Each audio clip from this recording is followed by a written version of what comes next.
अस्सलाम वालेकुम स्टूडेंट। आज हम चैप्टर नंबर 3 का लेक्चर नंबर 3 स्टार्ट करेंगे और आज हम पढ़ेंगे कि क्लासिफिकेशन की तारीख क्या है और कितने अर्सा पहले जो थी वो क्लासिफिकेशन स्टार्ट हो गई थी और किसने सबसे पहले शुरू की। तो शुरू करते हैं स्टूडेंट। क्लासिफिकेशन की तारीख ये है कि कहा यह जाता है कि अरस्तु जो कि यूनानी साइंसदान थे, कहा यह जाता है कि अरस्तु ने सबसे पहले जो थी जानदारों की क्लासिफिकेशन शुरू की थी और इन्होंने जानदारों को दो बुनियादी ग्रुप्स में या दो बुनियादी किंगडम में तकसीम किया था। और वो कौन कौन से थे? एक था किंगडम एनिमिलिया और एक था किंगडम प्लांटी। अरस्तु ने जो किंगडम एनिमिलिया, इसके अंदर वो जितने भी जानवर शामिल थे वो इसके अंदर शामिल कर दिए और किंगडम प्लांटी के अंदर जितने भी पौधे थे वो इसके अंदर शामिल कर दिए। तो शुरू से ही दो किंगडम बन चुके थे, जो किंगडम एनिमिलिया था और किंगडम प्लांटी था। इस तरीके से कुछ मुसलमान साइंसदानों की भी कंट्रीब्यूशन इसके अंदर शामिल है, जिन्होंने इस क्लासिफिकेशन के अंदर भी अपना अहम किरदार अदा किया। उसमें सन 700 में जो है एक मुसलमान साइंसदान थे, अबू उस्मान उमर अल जहाज।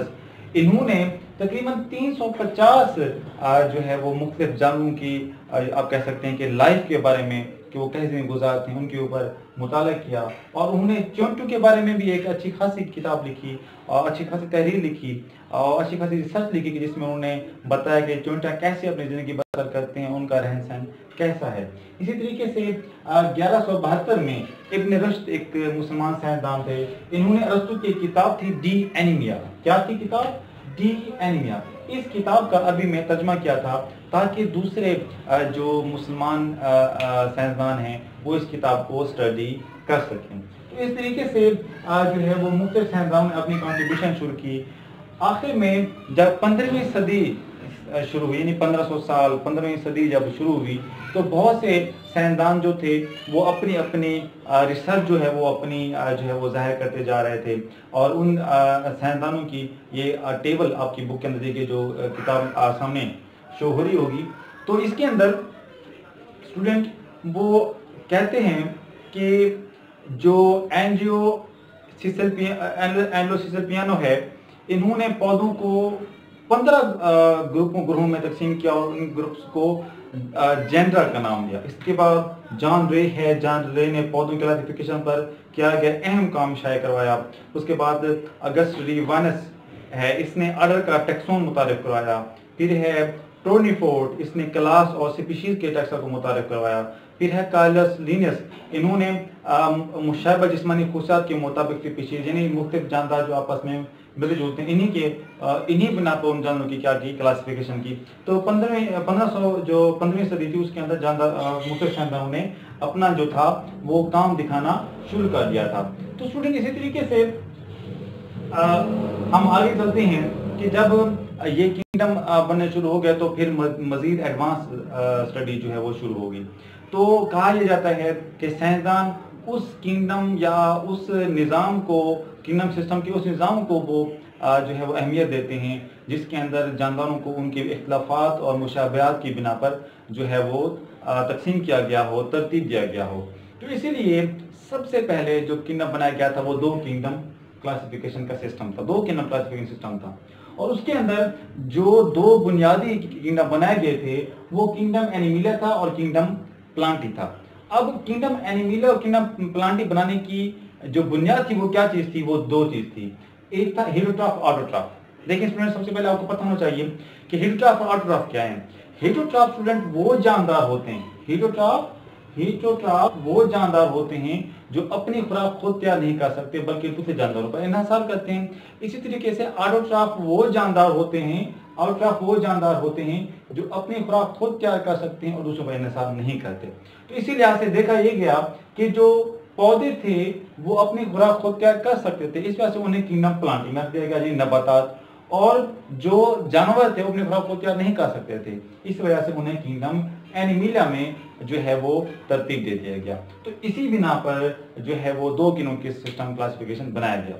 बाद में जब स्टडी मजीद एडवांस हुई तो पता चला कि ये दो किंगडम सिस्टम जो है ये दुरुस्त नहीं है। कहा यह जाता था कि कुछ ऐसे जानदार भी हैं कि जिनके अंदर पौधों और जानवर वाली दोनों खुसूसियात मौजूद हैं, यानी दो थे एनिमिलिया और प्लांटी। अब इन दोनों के अंदर जो खुशियात हैं, एक ऐसा जानदार जिसका नाम क्या था, यूग्लिना था। यूग्लिना था, यूग्लिना के अंदर दोनों की खुशियात मौजूद थी, यानी जानवर वाली खुशियात भी मौजूद थी और पौधों वाली खुशियात भी मौजूद थी। वो कहते हैं कि यूग्लिना जो है कि इसके अंदर क्लोरोफिल पाया जाता है, ये अपनी खुराक को तैयार कर सकता है। उसके बाद ये भी कहा जाता है कि रात के वक्त ये हीट बन जाता है और दूसरे जानवरों से अपनी खुराक लेना शुरू कर देता है। तो कहा यह गया कि ये दो किनों सिस्टम सही नहीं है, कि इसके अंदर यूग्लिना जैसे जानवरों को पुट नहीं किया गया। फिर क्या हुआ कि दो किंगडम सिस्टम पे मजीद रिसर्च होती रही। बाद में एक और सिस्टम बनाया गया जिसको हम तीन किंगडम सिस्टम कहते हैं। कहा जाता है कि 1866 में एक साइंसदान थे अर्नेस्ट हैकल। अर्नेस्ट हैकल ने इसी दो किंगडम सिस्टम के अंदर जो एरर्स थी, जो गलतियां थी, उनको खत्म करने की कोशिश की और उन्होंने एक और किंगडम बनाया जिसको हम क्या कहते हैं, किंगडम पोटेस्टा। इस किंगडम पोटेस्टा के अंदर अर्नेस्ट हैकल ने वो जानदार रखे कि जिनके अंदर जानवर वाली खुशियात भी थी और पौधों वाली खुशियात भी मौजूद थी। तो इसी किंगडम पोटेस्टा के अंदर बैक्टीरिया को भी शामिल किया गया, लेकिन फंजाई को फिर भी किंगडम जो है वो प्लांटी में डाला गया, कि फंजाई फिर भी किंगडम प्लांटी में मौजूद था अर्नेस्ट हैकल के ग्रुप में। हालांकि आपको मैं ये बता दूं कि फंजाई जो है वो पौधा नहीं है, फंजाई के अंदर क्लोरोफिल मौजूद नहीं होता, फंजाई अपनी खुराक को तैयार नहीं कर सकता। और पौधों की जो सेल वाल होती है वो सेलों से मिलकर बनी होती है, जबकि फंजाई की सेल वाल जो है वो काइटिन से मिलकर बनी होती है। तो फंजाई टोटली डिफरेंट है पौधों से, सिर्फ शक्ल मिलती है, बाकी खुशियात जो हैं वो टोटली फंजाई की डिफरेंट है, किससे, पौधों से। लेकिन अर्नेस्ट हैकल ने फंजाई को फिर भी किंगडम प्लांटी में रखा। तो जब मजीद स्टडी रिवील हुई तो पता चला कि फंजाई तो टोटल डिफरेंट है प्लांटी से। तो ये कहा गया कि किंगडम जो तीन किंगडम सिस्टम है वो जो है वो सही नहीं है, बल्कि मजीद इसके लिए रिसर्च की जरूरत है। तो किंगडम तीन सिस्टम को भी एक्सेप्ट नहीं किया गया। तो स्टूडेंट इंशाल्लाह अगले लेक्चर में हम जो है वो मजीद आगे पढ़ेंगे कि 5 किंगडम सिस्टम कैसे बनाया गया और अगला स्टेप क्या था। तो इंशाल्लाह अगले लेक्चर में आपको मैं ये पढ़ाऊंगा। आपको कंफ्यूजन तो कोई क्वेश्चन पूछ सकते हैं, लेक्चर देखें मेरा, लेकिन कमेंट आपने लाजमी करना है। दूसरा आपने ये भी करना है कि मेरे चैनल को सब्सक्राइब करें और अपना फीडबैक मुझे लाजमी दें।